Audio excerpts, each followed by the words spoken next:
Zungumza kwenye eneo la tukio, baadhi ya mashuhuda wameviomba vyombo vya ulinzi kufanya uchunguzi wa kina ili kubaini alohusika na tukio hilo na kuchukuliwa hatua stahiki kwa mujibu wa sheria. Nasikitika kutokea kwa tatizo kama hili katika mtaa wetu. Kama mama, imeniuma na inaumiza katika shehia yetu kufanywa tukio kama hili. Naiomba serikali ichukue hatua ili abainike mtu aliyofanya kitendo hichi. Nimepokea kwa moyo wa masikitiko makubwa, kwa sababu kama mzazi naelezea, imeniuma rohoni na tumbo linanisokota kuona ile hali. Leo tulikuwa tuna shida ya matengenezo ya kisima chetu hapa, kileta shida kidogo, kwa hiyo tukawa tuna kazi ya kutengeneza hapa kwa ajili ya watu wapate maji kwa ajili ya hii Ramadhani wasisumbuke. Sasa kuna mahali mmoja ambaye anakaa nyumba ya chini kule, anaitwa Ustaz Sulemani.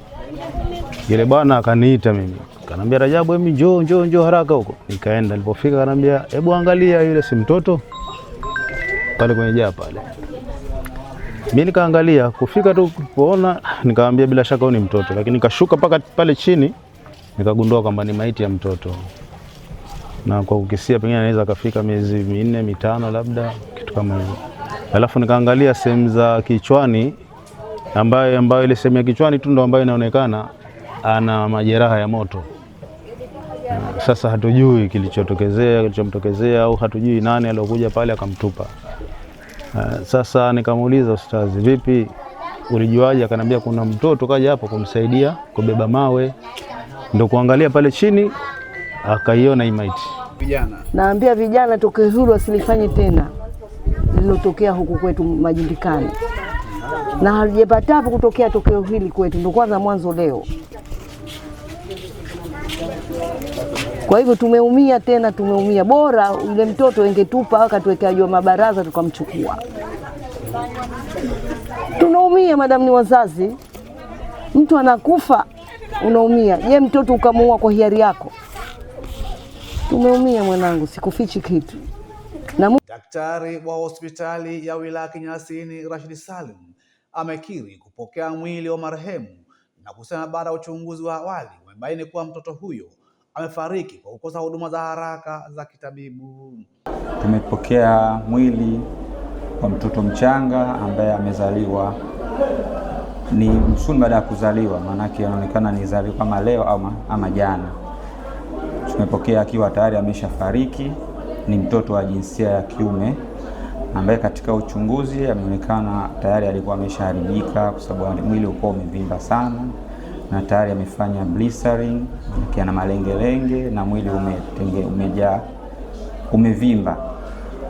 Kwa hiyo katika uchunguzi wa haraka unaonekana kwamba mgonjwa alipata shida ya upumuaji. Kulikuwa na dalili, ukimwangalia kwa haraka unaweza kusema kama ni malengelenge ya moto, lakini hakuna dalili za kwamba aliungua na moto. Zile ni baada ya mwili ukikaa sana unavimba, alafu unaweza ukaanza kutoa ngozi. Kwa hiyo zile ni ngozi kwa sababu ya mwili umekufa muda mrefu, kwa hiyo umevimba, umeanza kutoa ngozi. Ile akanambia tarudi lolote tu, yani taarifa. Baada ya hapo ulinzi ukafika, usawi wakafika na kuchukua hatua ya kwanza na kutizama, kupiga picha na kuchukua kupeleka hospitali ya Kinyasini. Natoa wito kwa jamii au kwa wananchi wote, kile kitendo ni cha kikatili sana.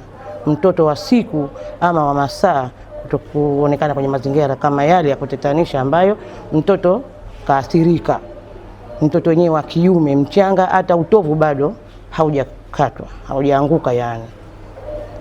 Kwa hiyo tuwe makini sana na vijana wetu, tushirikiane na sasa hivi tuwe kila mmoja awe mlinzi wa mwenzake. Nani alikuwa na ujauzito, ili tupate kufuatilia, tujue nani alofanya tukio kama hili. Kufuatia tukio hilo, jamii inatakiwa kuacha vitendo vya kinyama vya kuwatupa watoto wachanga na badala yake kutafuta msaada pale panapojitokeza changamoto za kijamii ama kiuchumi.